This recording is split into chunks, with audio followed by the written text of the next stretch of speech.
Olá, vamos dar início ao nosso projeto Dicas para o Enem. Nessa primeira videoaula, vamos relembrar os ângulos notáveis, os mais comuns, o que a gente mais utiliza. Mas, professor, eu não consigo gravar esses ângulos. Eu preciso decorar essa tabela? Na verdade, eu não preciso decorar, eu só preciso saber que eu tenho ângulos que são notáveis porque eles são os mais comuns, os mais utilizados, que são o ângulo de 30 graus,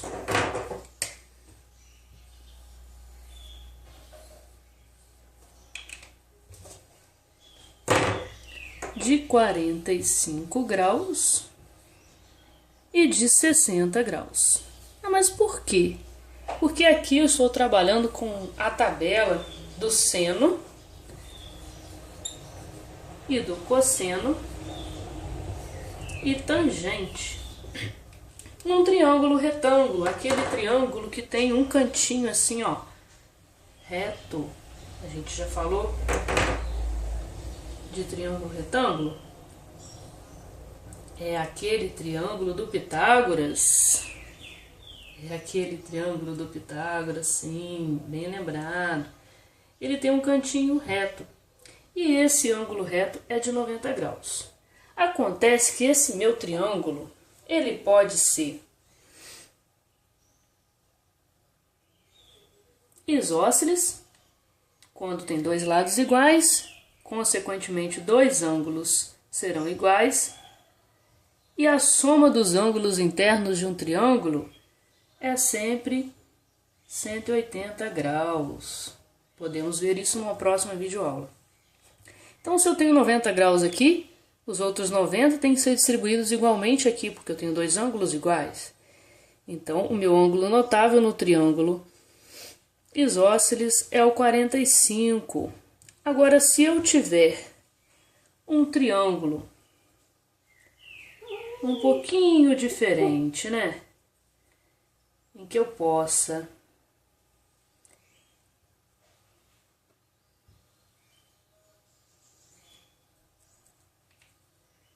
notar que esse ângulo aqui é de 60 graus, esse meu outro ângulo vai ser de 30 graus, porque eu já tenho 90 mais 60 mais 30, os mesmos 180 graus, que é a soma. Só que aqui, ó, só de olhar o ângulo, eu sei que esse meu triângulo, ele não é isósceles. Esse meu triângulo, ele tem três ângulos diferentes. Então, ele vai ter três lados diferentes. É o triângulo escaleno. Muito bem, muito bem. Lembrando que esse aqui é o lado que corresponde à altura do meu triângulo. Mas por que altura com H? Porque lembra que o nosso sistema internacional de medidas e altura em inglês começa com H, né? Ó, altura. Então, só para a gente recordar por que a gente usa tantos símbolos e letras que não fazem muito sentido. Matemática é universal, né? Então, para a gente levar para a nossa prova, a primeira dica para o Enem é: eu não sei essa tabela, mas eu preciso lembrá-la, eu preciso ter um recurso que me faça recordar. Então, a dica é: começo com 30, 45, 60, seno, cosseno e tangente. E coloco o número da seguinte forma: 1, 2, 3. Todos têm suas raízes quadradas. E no denominador eu ponho o 2. Tranquilo? Só que para o cosseno eu terei o oposto. 3, 2, 1. Todos com suas raízes. E o denominador 2. Acontece que nunca vi essa raiz quadrada no 1. Mas a raiz quadrada de 1 é 1. Então, eu posso deixá-lo de fora. Da mesma forma, no cosseno de 60. Se eu perceber, eu tenho que o seno de 30 é o cosseno dos 60. Assim como o cosseno de 30 é o seno dos 60. E o 45 graus, tanto o seno quanto o cosseno serão iguais. E a tangente? Bom, nosso vídeo de apresentação falamos que a tangente é seno sobre cosseno. Então, teremos o que aqui dessa forma? 1/2 sobre raiz de 3 sobre 2, professora? Sim, 1/2 sobre raiz de 3 sobre 2. Só que, se eu fizer essa divisão, eu terei 1/2 vezes o inverso da segunda. Repete a primeira, inverte a segunda e corta. 1 sobre raiz de 3. Posso ter um radical no denominador? Não.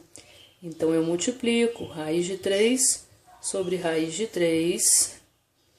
1 vezes raiz de 3, raiz de 3.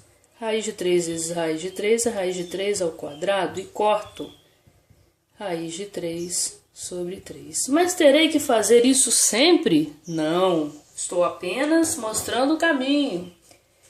Na prática, nós veremos que basta que a gente faça o cosseno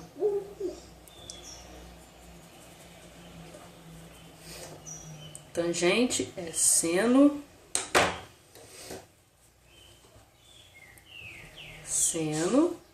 sobre cosseno. Então, aqui eu terei raiz de 3 sobre 3. É bom que a gente leve isso para a prova, né? Vamos colocar aqui na nossa tabela que a tangente é resultado do seno sobre cosseno. Então,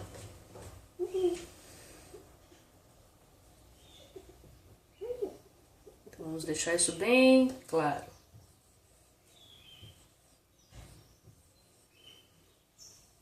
E também lembrar que a tangente é o cateto oposto sobre o cateto adjacente. Ele rima, então se você tiver lá a figura e conseguir localizar o cateto oposto sobre o cateto adjacente, você logo de cara consegue encontrar a tangente.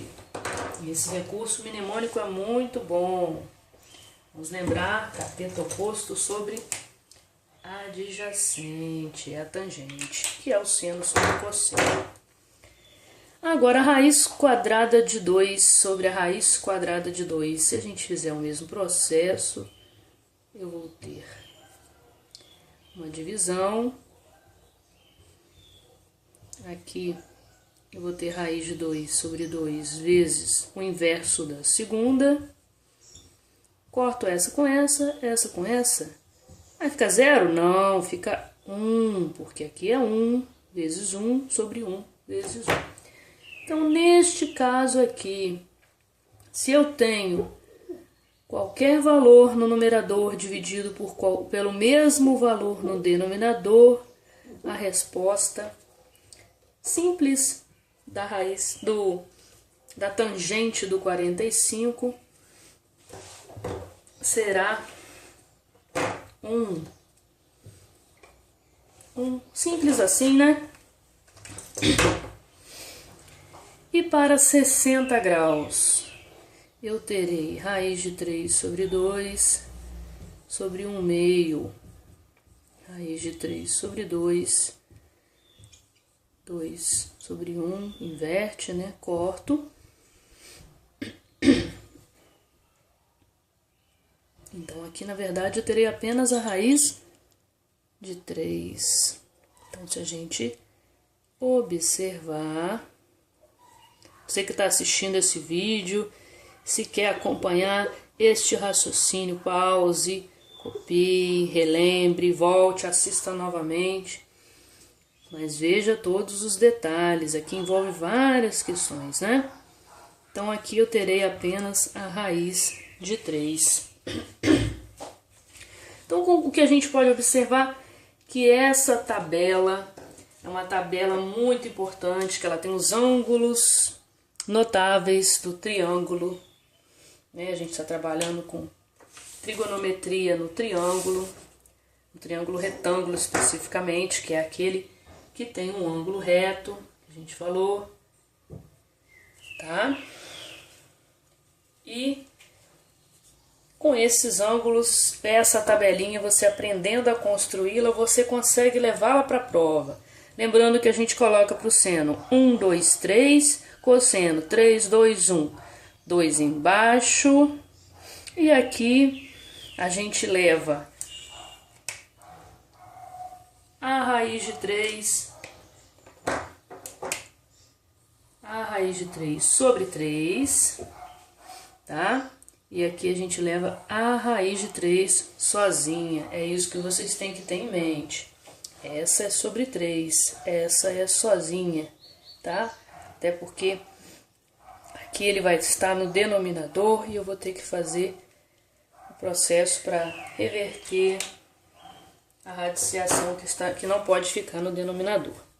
Então levem isso para sua provinha e sucesso. Nas próximas videoaulas traremos mais dicas para o Enem. Um abraço, professora Anália.